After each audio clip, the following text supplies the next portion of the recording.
We're looking at Arne Slot and how his Liverpool side are going to shape up leading into game week 1. We're also obviously very interested in how Ten Hag is going to set up Manchester United for the coming season.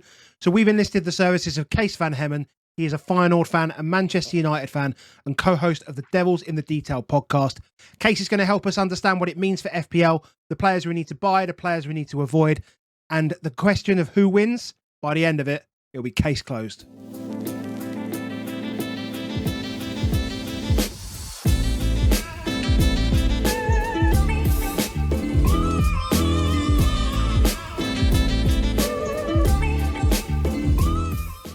Right, guys, welcome back. This is the Above Average FPL podcast. My name's Adam, and as always, I'm joined by Baker.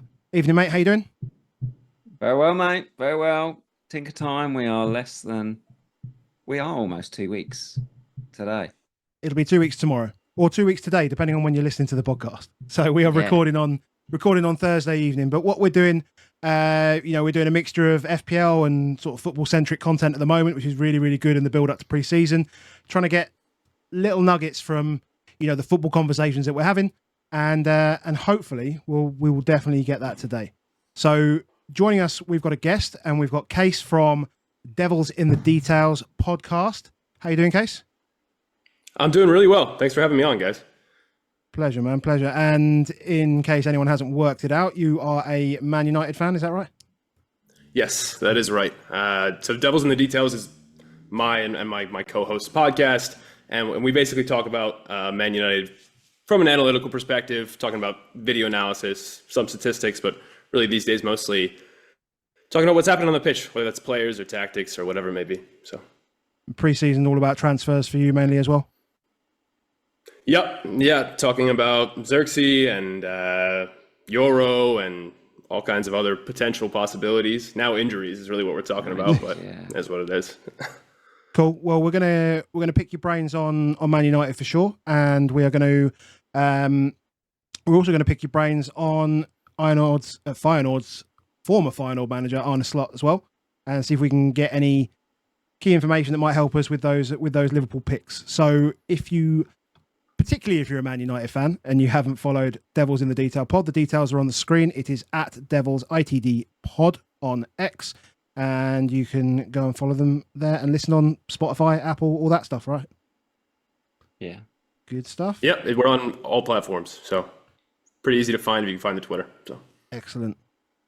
And tell us you're a Feyenoord, so you're a Feyenoord fan from the Eredivisie, and then a Man United fan.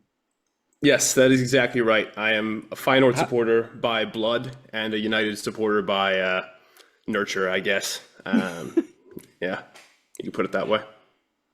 How does it feel that like we had start last season? Obviously, Pochettino went to Chelsea and stuff, and it's weird, but there was like at least a little break between that sort of happened. But it did feel really, really weird for us all last season with that. But for you, as a person that's seen Slot do very good things at Feyenoord, then going to your bitter rival in Liverpool, is that weird? Yeah, so I don't feel great about it, I'll be honest. I think of all of the managers who changed jobs between clubs, or at least were available to, let's say, Slot was probably the most attractive, maybe the second most attractive. I would say De Zerbi is the other one. From my perspective, I've watched Slot very up close for 3 years now, and he was pretty transformative. Feyenoord was in a very, very bad spot before he came in, and then was completely dominant. Really, starting from the second season and then into the third season, they just ran up against an even better team in PSV. But yeah, it's strange. I'm gonna be rooting against him, obviously, but it'll be strange. Cool. So before we go into the conversation, we're going to start with Liverpool, and then we're going to move on to Man United. Just a very quick plug for our FPL mini league. So the mini league code is MGORK2. That's MGORK2. The auto join link will be in the description, as will all of Kees's details and everything like that as well. Will all be down below for you. As always, we do also need to thank Crypto Block Dan for his support this season. The pod doesn't run without him, so thank you to you, Dan. Go follow him on X as well, at Crypto Block Dan. Far away, Baker. Well, what's the first question? Feyenoord. I mean, well, I'll probably just it's start by talking to us a little bit for those that don't know about like how Feyenoord play, and I guess sometimes it's also, is it how Slot plays? Did he change it, or is it just the Feyenoord way we might see? But maybe what he sort of grew into in terms of formations, key sort of positions, styles. Sure. Yeah, so I'll take you, we'll sort of start from the beginning. So Slot came from AZ Alkmaar, and there are actually a lot of parallels between how he played there versus how his sides played with Feyenoord, and I suspect how they'll play at Liverpool. When he came in to Feyenoord, I would say like the big emphasis was on creating a greater defensive stability, especially how they defended in their own half. And then going forward, it was a lot of emphasis on wing play, a lot of emphasis on transitions. And then over time, the possession play sort of came around. He's always been a manager who has really, really a lot of success building from the back.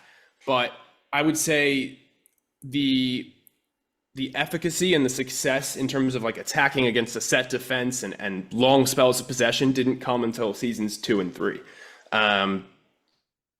So I think early on, what I suspect, though Liverpool were at a different point in their sort of evolution as a team than Feyenoord were when Slot came in, I suspect you're going to see a lot of transition play.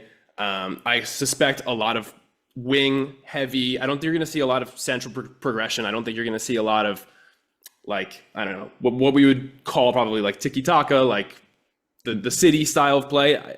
I wouldn't expect that, even though obviously it's a Dutch coach, and I think you guys have some numbers you want to put up that show that Liverpool haven't been as possession oriented these past few years. So, yeah, I think there's quite a few Liverpool fans that have always got.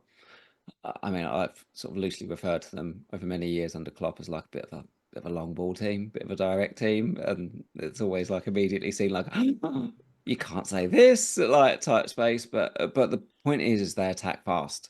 There's been very few teams in the Premier League that have attacked as fast as Klopp's teams were. And have some players, people like Trent that have, unbelievable ability to lean into that, where they can move the ball, incredibly quickly. And I think you're going to see more of that. I don't think that's going to change because really I would say the biggest problem that Slot had at Feyenoord was that they really struggled to break down deep blocks. And they often became way too reliant on wide crossing and just kind of hawking it into the box without having numbers to really make it effective. And I think Trent, to an extent, is going to help him get around that, because I think he's just such an incredible passer, an incredible crosser, and that wasn't really a resource he had. So it'll be interesting to see how he leverages that, but I think Trent is going to play a huge role in terms of how he tries to solve the bottom half of the league. That's my suspicion. It's interesting. What is that? Interesting. What is that? So Trent seemingly going to be a big beneficiary then, we think. But a lot of people from an FPL point of view also looking at like Robertson. And you talked about wing play, which is kind of a good thing for it's what Robbo has done in the past when under Klopp, and there was a lot of, very much switching of the play right to left. Do we think we're going to see something like that, or do you think it's going to be slightly slower in build up? Because as Baker said, like it was very, very quick, and they will probably be a little bit slower in build up from the back. At least initially, right? So does this I don't want to say nullify Robertson as an attacking threat, but one of the changes in FPL this season is that there is less defenders have less opportunity to gain points through bonus where they do all the good things. They do all the key passes, the crosses, chance creation, that kind of thing. And it's more on the physical output. So we want to see players that are going to get assists and goals. So I guess my question is Robbo going to be a dud, basically? If he plays, I highly doubt he'll be a dud. Fullback attacking play is a really, really big aspect of how Slot's teams have approached scoring goals. Really, as long as I've been watching his teams, and that's been the last 5 years. So I would be really surprised if Robertson was a complete dud, unless you have unless playing time becomes a question, right? Because he's not been I don't think he's gotten the consistent, like, super high minute counts these past 2 seasons, if I'm not. Yeah. There's a few injuries in there as well, but yeah. He's getting older. He's getting older. But I don't know if Liverpool are going to return to how good they were sort of at Klopp's peak, but I wouldn't be that surprised if the output of the fullbacks, in particular Trent, gets back to sort of like, I'm not going to predict this, but I think it's very possible that he hits double-digit assists again, which I know he dropped off that pace for a little while. Yeah. One of the things I noticed just even looking like last year is in terms of like goals. So like, and forgive me for any pronunciations, but like Geertrude, but was like 8 goals, 5 assists. So it's more leaning towards, so it's higher on goals than assists. It's interesting to look at it. Hanko similar, 5 and 2, in that sort of sense. And it's like, so that was like, wow, they're scoring. Yeah. I would keep in mind Hanko predominantly played left center back, not left back. So Hartman was really the true left back, and I don't think he even scored in the league. I don't remember him scoring. No, he didn't. 5 assists, but no goals at all in that sense from him. Yeah, that's interesting. Go ahead. And our Geertrude stats not really that comparable because he was able to play many positions as well. Is that an issue? Yeah, I think it would be a kind of a strange comparison. He scored some of those goals from set pieces, though. So he's going to, that's just a question of being on the pitch. And he's kind of more of an aerial threat than I would say Trent was.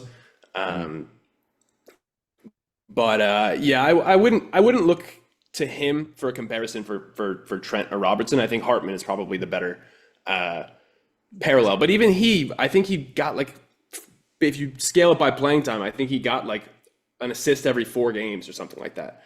So minutes. It's not.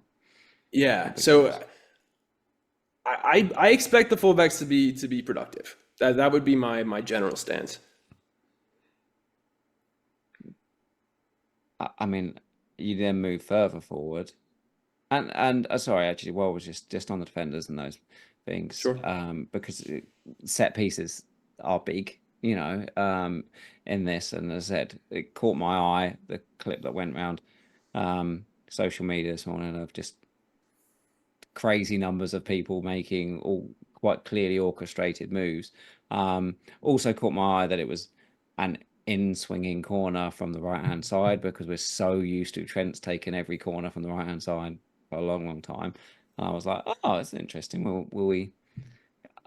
is this one of these coaches that we have, like Arteta, where it's like always solely in swingers, and is set pieces a big deal with Feyenoord? I would say set pieces are a big deal. I would say yes, expect in swingers, but I'll caveat that with this. I don't know who of his backroom staff Slot brought with him. I don't know if he brought the people who were responsible for set pieces at Feyenoord. And so I think that'll probably have a pretty big impact. But that said, yes. Like I said, this was a team that kind of struggled in periods to score the opener. That was sort of like the one problem that his Feyenoord side had, was sometimes they got deep into matches in 0-0s. And that led to draws, and that was a big problem his first season. The way they kind of got around that, part of the solution was to put a really heavy emphasis on attacking set pieces. I mean, that's definitely good to know. Yeah. What does that mean? What does that mean defensively then? Because like Liverpool last year in particular, they gave up a lot in terms of chances to other teams. And looking at some of the data from last year, Feyenoord played a much higher line than Liverpool do, and Liverpool were most vulnerable when they were caught on the break. And Van Dijk, again, obviously an excellent defender, but he's another year older. Strikers are quicker. Trent gets caught wrong side. Robbo's another year older. Who's gonna partner him, right? Is it going to be Kwanzaa? Is it going to be Konate? Is it going to be Joe Gomez, for example? Do you think this is a potential risk that their defense won't be as strong? I think there's definitely the risk. I think if you look at Slot's performances, his team's performances in European play, where he's facing up against better sides, those matches were super end to end. And the Feyenoord would lose control of them at times. And they would create their own chances, but they would concede chances in bunches as well. And so I think for me, I know we're talking about FPL here, but in just broad strokes, whether Slot has success at Liverpool, I think that will be the biggest question. Because in domestic play and in league play, his sides were incredibly strong defensively. That was less true when he faced higher end opposition. He sort of wound up in these shootouts a lot of the time. Notwithstanding the instances where he came up against Mourinho in like European play, but that happened 3 separate times. But anyway, to answer your question, I don't feel that confident about my answer here, but I suspect, if anything, he's going to be more conservative the first year and sit a little bit deeper. And maybe try to put a greater emphasis on, let's solidify the defense. Let's put an emphasis on our transitional attacking play, like I said, and then we'll build back up to dominating matches in the way that, I think probably the peak version of Klopp's teams did. But I'm saying that based on what he did at Feyenoord. And like I said, they were at a different place 3 years ago than Liverpool are right now. That's good. That's all we're asking you to do. That's all we're asking you to do. So, no, but it's interesting. Yeah, I can't help but cover myself. That's fine. We're not hanging everything on it. Don't worry. But I think one thing that is interesting is if he's, you said shootouts, and funnily enough, if he doesn't approach those games in that way, then every time we look at a fixture ticker and we see Liverpool as a red fixture, like a difficult fixture for a team, even if you've got a team sort of from the middle of the division, you might go, actually, maybe there's a chance here. Maybe there's a chance if I can play my player through this fixture, and there's an opportunity, particularly with strikers, again, leaning on some of the new changes in the game. A striker from like a Brentford or a Fulham or something like that, if they grab a goal, it could be worth 5 or 6 points. So, there's just something not to hang our hat on, but just something just to think about. It's interesting as well that we had a friend of ours, Ivan, who's an Ipswich fan, and all he talked about was that McKenna team is a shootout team. So it's like, first game of the season, Ipswich Liverpool. Shootout. Interesting. Of Slot, I went to say Klopp then. We've got so used to saying it with Liverpool, but of Slot, what I did, I caught his press conference this morning from the game yesterday against Arsenal, and definitely, I noticed in a lot of his commentary, it was around being solid around the defense. He used that word in terms a lot. I noticed as well, whenever the people tried to get him to talk about players, he almost immediately just switched it straight back to team. It was almost like he was, I don't really do that. Like I'm going to single out a player for the praise. I also felt like he was quite honest and says what you don't like as well. Is that normal? Yeah, that's very normal. I would say that's just generally normal amongst Dutch managers and Dutch people. But it's particularly normal for him. And I would say, going back to the defensive solidity thing for a second, that is always his first priority. And so I think he's, in the instances where his sides have gotten stretched out and wound up in these shootouts, he's been very unhappy with that. And you've seen the reaction in how the team will play in the ensuing matches. So I like I said, I really expect his priority this first month is going to be defensive solidity.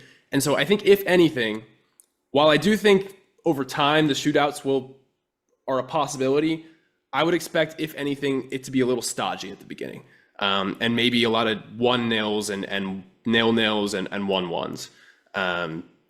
But yes, he definitely is a collective over the individual type of coach, for sure, no doubt about it.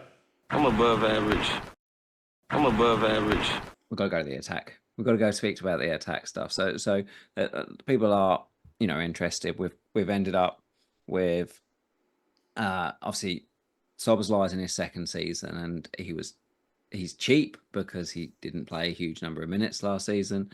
So it's I think he's definitely of interest if he's going to play. But I think in the first friendly he played almost as like a 10, and then yesterday he plays in the double pivot, and it's like not so fun then.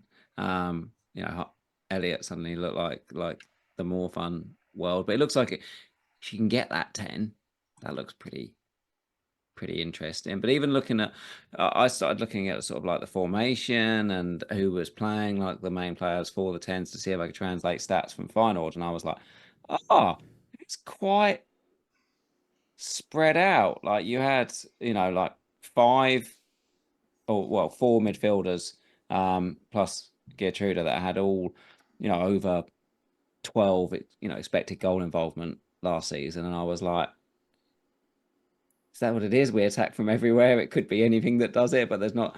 The number 9's really the only one that I can kind of bank on that's definitely going to be the big goal scorer. How does it work? Yeah, so I would say the first thing is Slot is huge on rotation, or at least he has been while he's been at Feyenoord. That was less true with AZ. He had a pretty set front three that he would run with, but the last 3 years, he's, especially his wingers, he'll just cycle through. He'll have 4 different wingers that he's perfectly happy to use, and he'll use them in different combinations, and you won't really know what's going to come. But yeah, I would say the best bet is the number 9 for sure. He also in the past has had a pretty clear affection for sort of a 10, but the 10 is basically a center forward in that they box crash, they get very high up the pitch, they run into the channels. And so I think that's a possibility too. I don't know who that player is in Liverpool's squad, but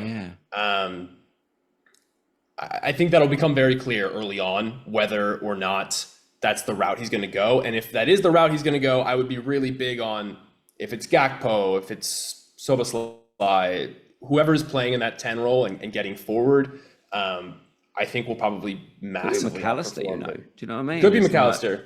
Like I know he's gone backwards, but we used to almost call him, like people in England always at Brighton used to call him Mac 10, and we used to call him like 9.5 because sometimes he was 8 and sometimes he was 9. Like he was actually kind of never quite there. But yeah, but I would say with McAllister, the only thing that would make me think it wouldn't be him is most of the time these guys are big guys who can get on the end of a cross. Okay. So that would be my expectation if that's the route he does go. On the other hand, it looked pretty different towards the end of this past season. Minto was just so incredibly impactful that he couldn't help but play him, and he just lit it up in the minutes he did play. With someone like Salah, you don't know. Like if he's like as good as he's been in the past, that could completely change the makeup of the rest of the attack. Yeah. I mean, I'm trying to say to cast your sort of mind back and so forth, but yeah, you do think rotation probably happens more the more settled you are, and actually in the early days you're like, I want to get the points on the board, and I probably will stick more on favourites. Is potentially isn't it, and actually the more I'm thinking about it, I would think he would push Salah into the sort of that second striker's role more than he would an attacking midfielder. So I wonder if you see him a little bit more centrally, and he's the person who benefits from all of that time in the box, as opposed to a number 10 like we've seen from him before. It's just because it's Mo Salah. And if he can get Trent outside him, then that covers that side of the pitch as well. And exactly. So I think maybe what you're looking at is maybe something a lot more like how Klopp's teams played 3 years ago, like before Trent spent so much time in central areas and was kind of practically a midfielder when they had the ball, which I mean sounds like a positive prediction for the FPL outlook of at least Salah and Trent. I'm arriving at this as I'm talking to you guys about it, just thinking through it. No, yeah, it is. Well, that's the whole point. Like the problem is with pre-season nowadays, there's not that many games, and even if there are many games, there's not many meaningful games, because especially when you've had a a World Cup and so forth, is that you just not everyone's back. So even if the players are back, you don't know how they're going to be impacted once everyone else arrives. Do you know what I mean? So we're going to have like 1 or 2 games to just try and gauge our feelings about where some might be for the likes of Liverpool. So it's really useful to try and think through some things we might see, work out who that number 10 box crasher is, and just try and work out the 9. Just try and work out the 9. Yeah, I mean, I would say this. I suspect it'll be Nunez starting as often as he's available. That would be my guess. Really? Because I think he's probably the most similar to like Boadu and Jimenez, who have been like his 2 center forwards who he has counted on match in, match out for his senior managerial career. But that's just a guess. And I also thought Nunez was going to be a consistent starter last year for Liverpool, I should say, hand up, and he wasn't. So tough to say, but that's my guess. Yeah, We'll see if it improves his finishing. We'll see if he improves his finishing, because it's not through lack of chances that Nunez is where he is right now. So if he can improve his finishing, then as many in like FPL will know, he will be an excellent person to own. And if Slot, the way Liverpool play, leans into that, that's obviously even better. No, it's a tough gig, isn't it? Because even Jota, if you think about like back to Wolves days, Jota sort of played the foil to Jimenez for some time, and his the thing that he was the best at was the late crash into the box. That's exactly what he was. And he's ridiculous in the air as well. Like Jota's ridiculous. He is for his strangely size, good in the air. Ridiculous. Yeah. So could he be the guy? Don't know. Yeah, I could totally see that actually. I think the real question then becomes who's starting the matches on left wing. And that's where I think his tendency to rotate, the fact that they have so many options at that position. I mean, they've got like 4 guys at least that they could realistically start there. And maybe more, because Anthony Gordon Boomers are not going away. Yeah. But yeah, Diaz once he's back. You kind of like Klopp, definitely was fond of Diaz on that side, but it is obviously Gakpo can play to the left, and Curtis Jones can play out to the left, and I wasn't even thinking of Curtis Jones. I was thinking of Szoboszlai. Yep, exactly. So they've probably got 5 now. Can't Nunez play out there as well? Yep. I much prefer Nunez on the left than the line. That's why everyone just ends up going Mo, isn't it? This is why everyone just goes Mo, because they're like, well, we don't really know there, but probably still play Mo. Yeah. And I think that's it makes sense, but it's not helpful because you're not getting an edge there. Like everyone's going to do that. Well, maybe. Trent though, I don't think there's many that still in terms of Trent, because Bardiol's out there, and there's a real good plethora of cheap defenders available to us. So I still don't think we're seeing Trent in that many teams. I think that's definitely something that I'm starting to think.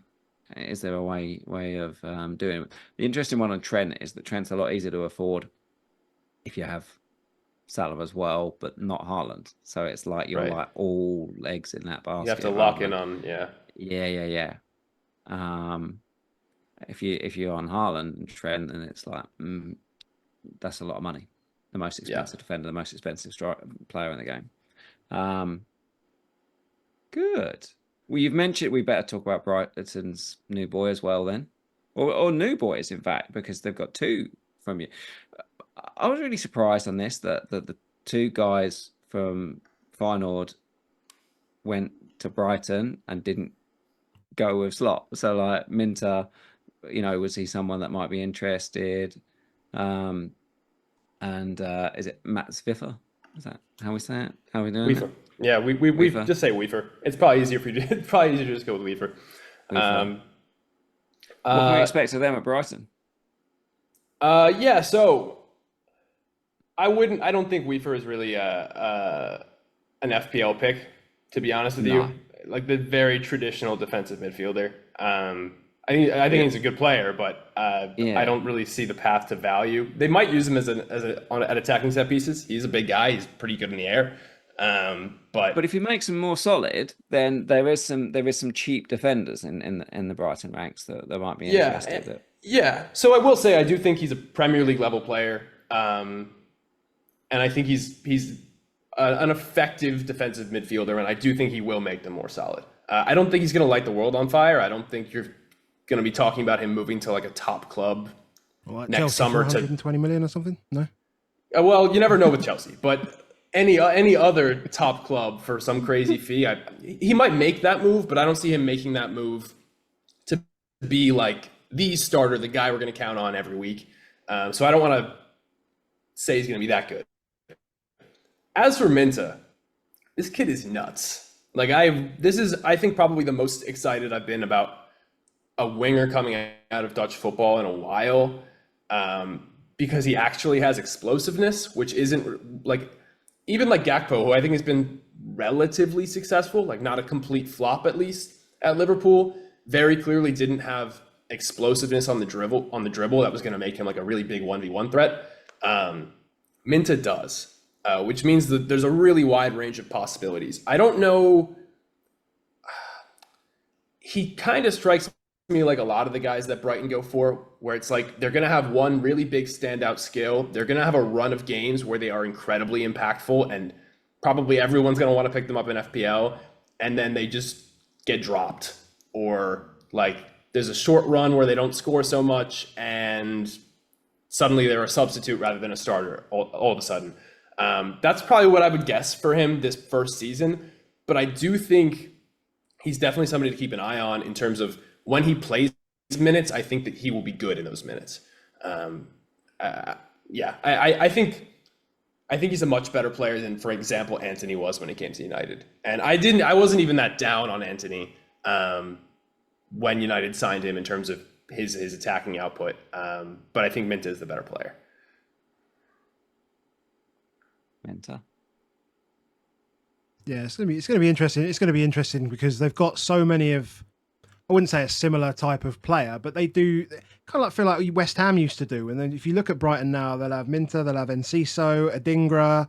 They're just Buonanotte. They're just racking up these nippy little wingers and like tens that are just buzzing around you. You can't play them all, right? You can't play them all. So it wouldn't, as you say, it wouldn't surprise me to see him at least limited on minutes initially.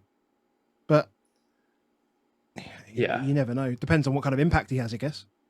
Yeah, and I guess that's what I'm saying is I think there's no doubt that he has the capability to have an impact. Like I don't think this is going to be a flop transfer where in the minutes he plays, you're like, why is this kid playing Premier League football? I think you can pretty safely say that's not going to happen. I mean, for context, we had a pod a week ago where we said is Minta the next Salah. So don't worry, we're pretty high on him. Don't worry. Yeah, about we've already gone way too high. Okay. I mean, I'll say this much: there aren't a lot of guys who can play out on the right in isolation, win duels, score goals in the volume that Minta did in Dutch football in a really small sample size at a really young age. So if there's anyone you're going to make that comparison with, I think he's the person to do it. But I personally wouldn't make that comparison at all, just to cover myself. Okay. Well, we don't have to call the title the same 2 weeks in a row, so that helps. Well, we should move on to your own team. Sure. How you feeling? Horribly. Oh, I have a mounting sense of dread, but that's been a constant condition the last decade. So that's okay. The Ten Hag stays. Yes. Personally, I don't get it. That said, there wasn't a clear replacement available, so I understand that aspect of it. And there are also some other good things happening in the background that I think are positive developments. He has even said in press conferences outright that he's no longer in charge of the transfers, that he doesn't have the same say he used to have. I think that's clearly a positive. It brought in a set piece coach, which I think will probably be good for anybody aerially competent. So Maguire, if he's playing, and probably whoever the set piece taker is, which will be interesting. But yeah, there's some small stuff going on well in the background, but ultimately nothing that makes me super bullish about the team's chances, the club's overall chances this season in terms of league placement. I mean,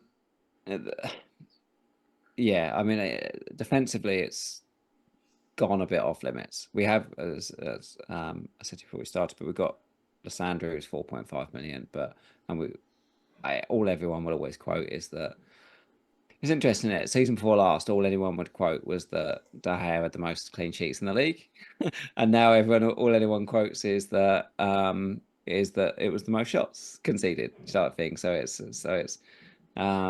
stay away. But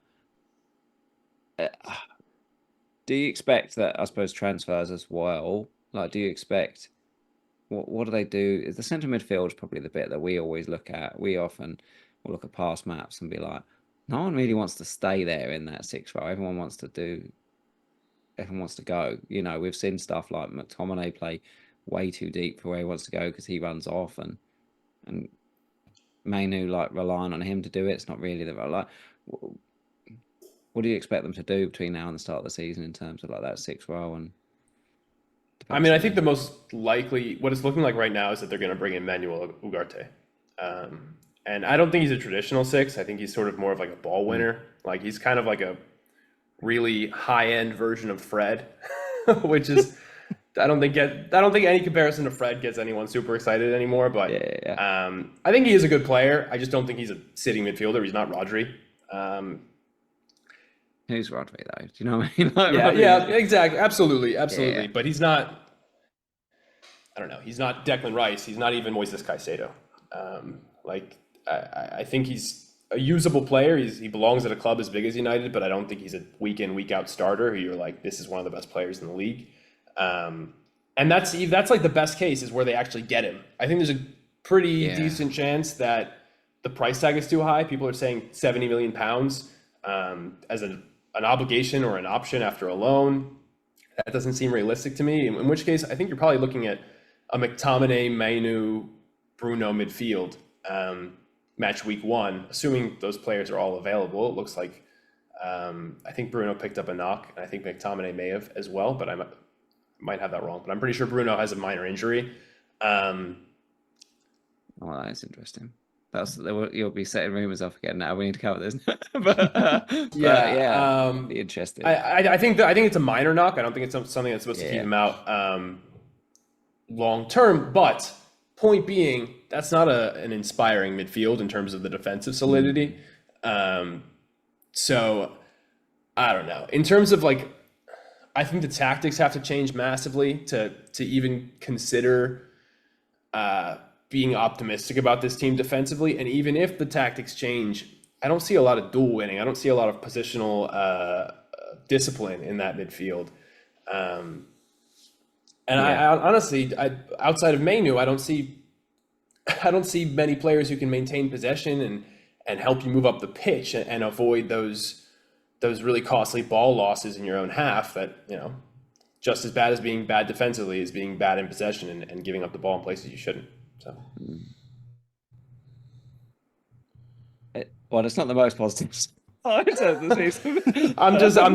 calling it how I see it. This is how I feel about it right now. I'm not overly optimistic. Yeah. Well, we have an addition up top. Yeah. Hoyland's injured till it's one of those, we joke about this all the time in the pod, but they extend the length of the injury because it goes across an international break. So a 3-week one becomes 5 weeks because he can't technically play in that 3 to 5 weeks. So now he's out for a bit longer than that. But it looks like, you know, from an FPL perspective, that's the first 4 game weeks done. So the start of the season, he won't be there. But you've got Rashford back. You've got Zirkzee in. I think Rashford has a knock as well. There was some rumours around that, wasn't there? That there was a bit of a knock there. from a cheap enabler option, we've got Ahmad. So and I noticed he did take some set pieces last night as well. He did. It's true. I'm above average. Well, he looks positive, so let's talk about Ahmad. Yeah, let's talk about Ahmad. I think there's a decent chance he starts the opening match of the season, based on all the injuries that there are. He looks like a usable squad player at the very least, and a usable squad player who gets major minutes. If he's like you said, affordable price, I think it could make sense. I'm not going to tell you I'm super bullish on him, that I think he's going to be a star, but he's taking set pieces. If that continues, which I suspect it will, because they just got a new set piece coach who I believe designed the routine that they ran yesterday that they scored from.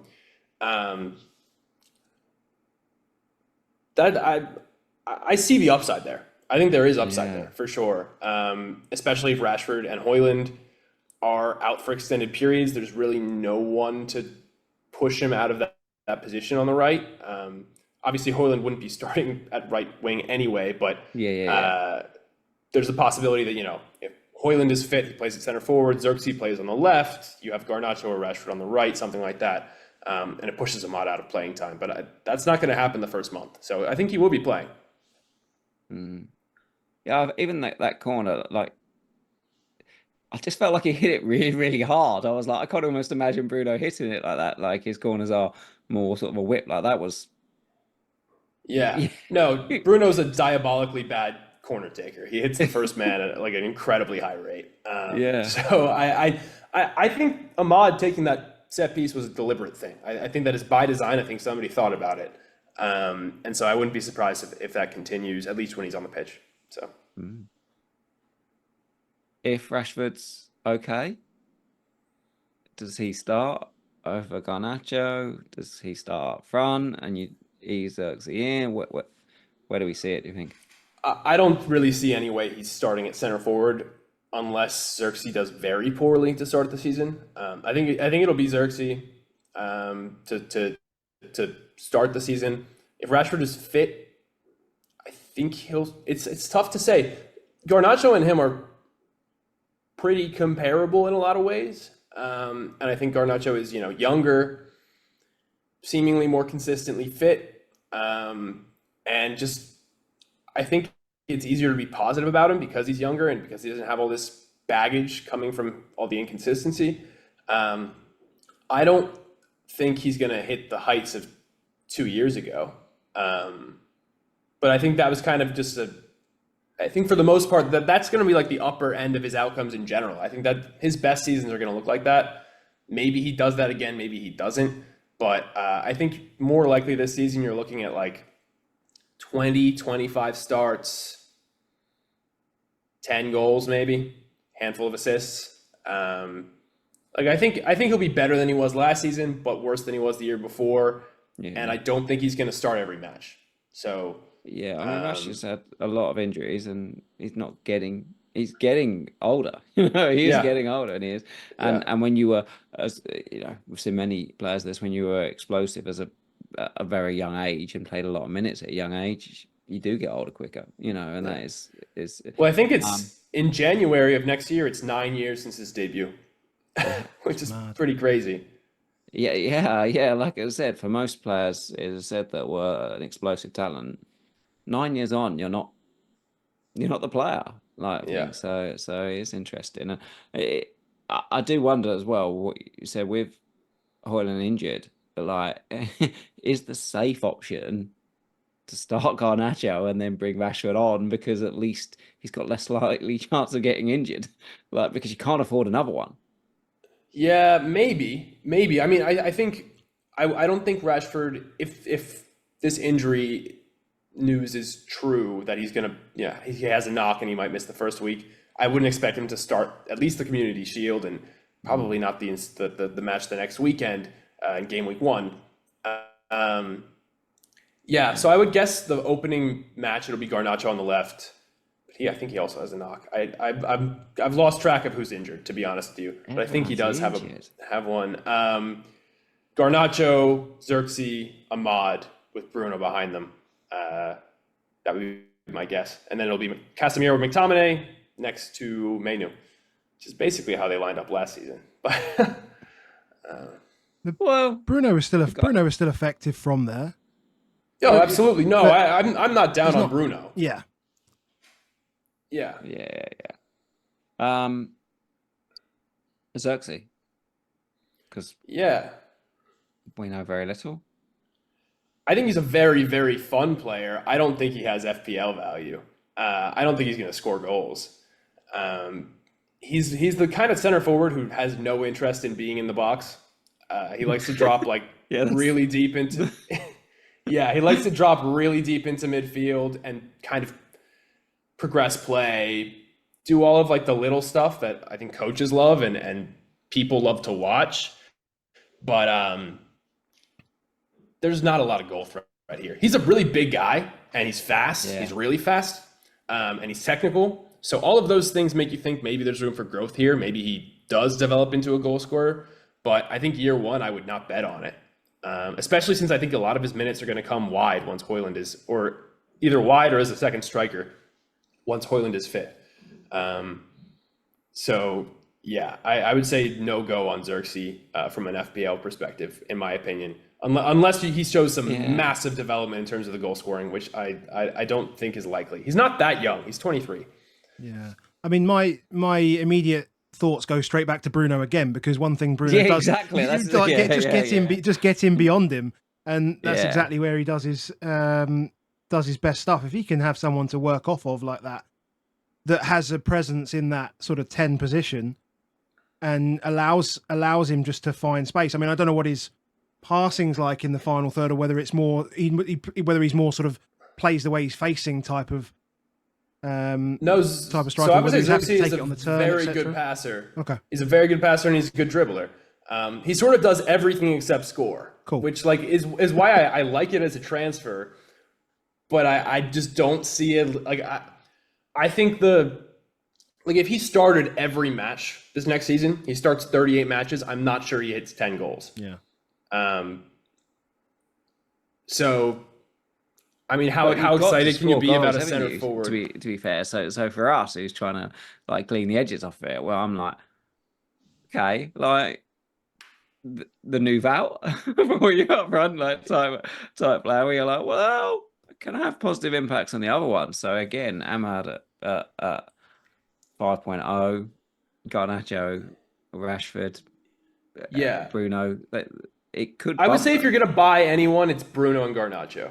I think those are the two guys who I would say, I think they're going to play a lot and I think they're going to score or assist. Bruno maybe a little bit less so because I'm not sure he's going to be on set pieces this season. That's interesting. At least corners, I should say. I think he's still going to be taking penalties and the penalties matter more. Garnacho, I think, is the player I would be highest on. I think he's going to take a developmental leap. I think he's already arguably the best attacker they have, not named Bruno. And I think he's more consistently available than any of the other good attackers the side has. And I think he might benefit from Zirkzee. I think in the same way that Zirkzee isn't that committed to being in the box, I think Garnacho actually is to an extent. So if you're looking for somebody to benefit from, maybe a better season from Bruno, playing the ball in behind, maybe a center forward who can link play better, I think that's who I would pick. I think from Garnacho's play, because obviously he started like 30 games, didn't he? For 7 goals. But one of the things I think is probably interesting is it was like 3 braces, wasn't it? And that, so it's like he actually only scored in 4 games, and it's like that's kind of the thing for me for when I'm looking at him, or from he's obviously gets a bump in price this season compared to last because it was a breakthrough season and he's playing really solid minutes. Is whether we'll see, or whether you think we'll see a bit more consistency in terms of those returns. Is that true that he scored 3 braces? That's crazy. Yeah. Really? You gotta look for those now. I didn't remember that, but no, I'm gonna look. Yeah, I'm not because I don't believe you. I'm just trying to remind myself what 2, if not 3, in the league. Okay, I've got the brace against Villa. That's it. Brace against Villa, brace against West Ham, and a brace against Chelsea. Oh. How did I miss both of those? Yeah. Okay, yeah, no, I see them. 3 braces, and then his only other Premier League goal was is Everton, the bicycle kick. Yeah. Yeah. It's weird. It's weird. Yeah, like, it is strange. Like, it's for someone who's always in and about. Is that you go? Oh, it's okay. 7 returns. It's like 4 games. Okay. Yeah, I don't know. I wouldn't expect that to continue. I take your point. It's obviously a legitimate concern, but I think it's easy to forget exactly how young he is. Like I think, like he was 19 for literally all of last season. He'll be 20 for this entire season. I think if he plays the same minutes he does last year, I think he probably scores a handful more goals, gets a handful more assists. And I do expect United to be better than they were last year. I don't expect them to be very good. I think I've let that on from what I've said already today. But I think realistic is like a 6th place finish, and you have maybe the 5th best attack in the league. And somebody has to score those goals if that's what's going to happen. And I think Garnacho would be my pick, other than Højlund. I'm still pretty high on Højlund. And obviously we're not talking about him now because he's basically out of the picture for the next 2 months. But I think once he is available, I expect him to hit double digits in the league. And that, that's a valuable player there, depending on his price. Well, it will be valuable because obviously the good part about when he comes back is people will start playing their sort of first wild card. So it is interesting. And the fixtures are better, going forward. So it will be of interest. So it's good to hear. Good to hear with it. Well, I think we've covered Slot.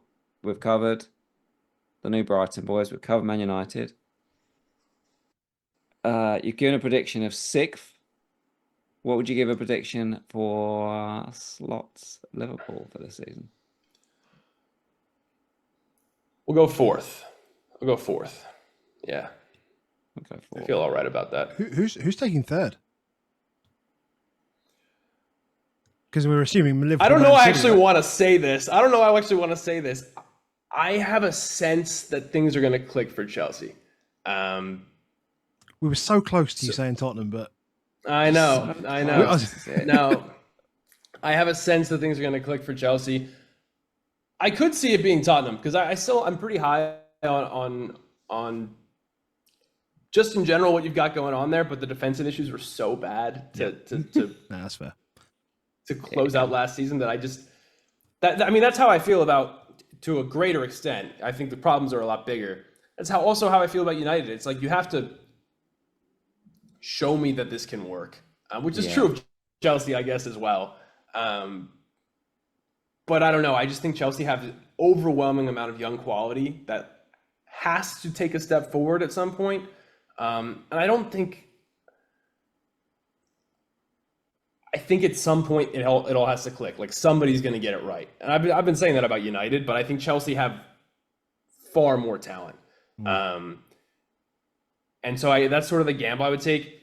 If you want me to be safe, I'd say, okay, Liverpool finished 3rd. I think that's sort of the range. I just don't see them how they could possibly drop below maybe 5th. Yeah. But I don't see I expect some growing pains. I don't expect them to sort everything out this first year with Slot. And so I guess that's sort of me hedging my bets and saying, I think there's space for somebody to pass them and take that 3rd place. And Chelsea would be the one I'd pick. Yeah. No, that's fair enough. I mean, you also, so little things, I guess, that picking up on for the start of the season. I mean, you mentioned that you'd expect, or you thought that we may see some sort of sticky fixtures at the start, or some sort of sticky games, which would be 1-0s, 2-1s, 2-0s, maybe 0-0s, and stuff like that. Liverpool start with Ipswich, Brentford, Forest, and Bournemouth in the first 5. I think a lot of people are expecting them just to go bang 4-0 every Light game, it on fire, type thing. So that could be, it could be. That could be interesting and a little bit awkward. I mean, I'll adjust that to say, obviously the quality of opponent is going to have an effect, but I would say I wouldn't expect them to have 4-0 every match. I think there's going to be at least one twist in there.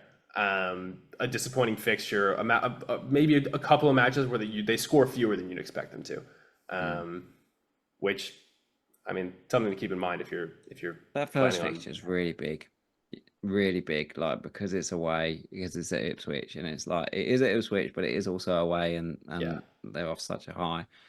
It's going to be fascinating. Hard pick. Thank you very much, Kees. Yeah, of course. Thanks for having me on, guys. Yeah, it's been an Excellent. absolute pleasure. And just remind everyone where they can find you. Yeah, so my Twitter is at HemmenKees, HemmenKees on X, Twitter, whichever you prefer. And you can find my podcast at Devils ITD Pod on Twitter. We're on Spotify, Devils in the Details, Apple Music, whatever your podcasting platform of preferred podcasting platform is. So check us out. Excellent, man. And if you're here and watching on YouTube, make sure you drop a like on the video. We are back on Sunday, and then there will be less than 2 weeks to go, and we'll be all getting excited, looking forward to the Community Shield, and like desperately digging into how United are going to line up, how City are going to line up, and we're almost there. We're almost there. That Community Shield's going to have a big impact, I think, in who we pick. It always does, but it always kind of shouldn't at the same time. Yeah, absolutely shouldn't. Yeah, I think we make a lot out of it in the moment, and it feels like it's had a big impact because it has a big impact in the first month, I think, in terms of the momentum, and it sets the tone. But by the end of the year, usually it's kind of gotten scrubbed away, I think. And definitely. The overall picture is very different. But it's exciting either way. It wouldn't be any fun if you watched the match and you're like, it doesn't matter. Yeah, exactly. Very true. Very true. Well, Kees, thanks again. And everyone else, we will speak to you again soon. See you Sunday.